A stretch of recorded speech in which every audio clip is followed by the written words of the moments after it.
Heidi, bonjour. Bonjour, vous êtes Elisabeth. notre spécialiste intelligence économique.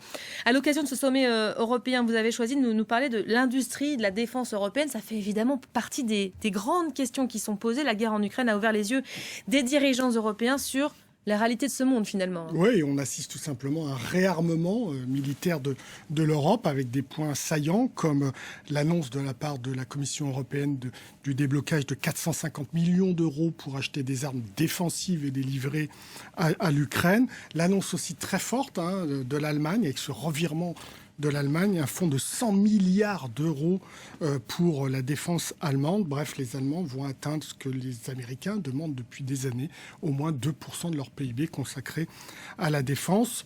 À cela s'ajoute le fameux fonds européen de défense qui est de 8 milliards entre 2021 et 2027, mais qui était avant les négociations de quand même 12 à 13 milliards. Donc il a quand même diminué et sans doute va-t-il regrimper. Et enfin, la réflexion que vont avoir les Européens sur cette fameuse boussole stratégique qui devra dire quelles sont les menaces en Europe. Donc c'est un texte qui a déjà quand même été rédigé, mais évidemment, entre-temps, il y a eu l'invasion de l'Ukraine par l'armée russe et donc il devra être retravaillé. On sent bien que les choses s'accélèrent, en tout cas dans la réflexion.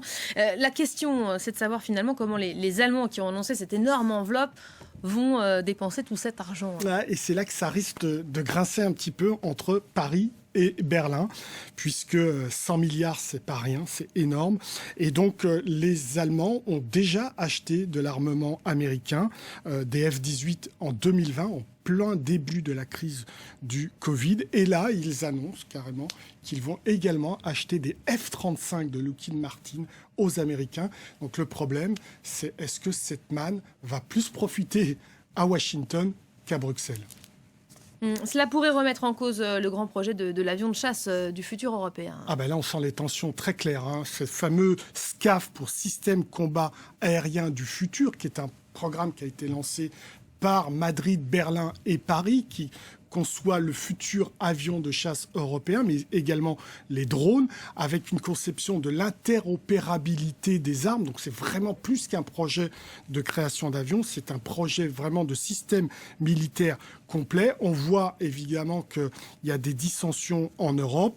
On sent que les négociations entre Dassault et Airbus ont du mal à passer. Et récemment, il y a quelques jours, Dassault a annoncé qu'il serait capable de partir seul pour ce projet de SCAF européen, et ce qui, là encore, mettrait des accros dans l'axe Paris-Berlin. Les banques européennes qui effectuent à l'occasion de cette crise un virage à 180 degrés en ce qui concerne leurs engagements dans l'industrie de défense. Fin février, il n'était plus question de financer tout ce qui était défense, militaire, etc., au nom de fameux critères ESG, vous savez, environnementaux, sociaux et gouvernance. Eh bien, depuis l'invasion de l'Ukraine, retour de bâton, on repart à zéro. Et là, en effet, un certain nombre d'institutions financières européennes, dont les banques importantes suédoises, ont annoncé qu'ils allaient de nouveau pouvoir aider les entreprises de défense et militaires européennes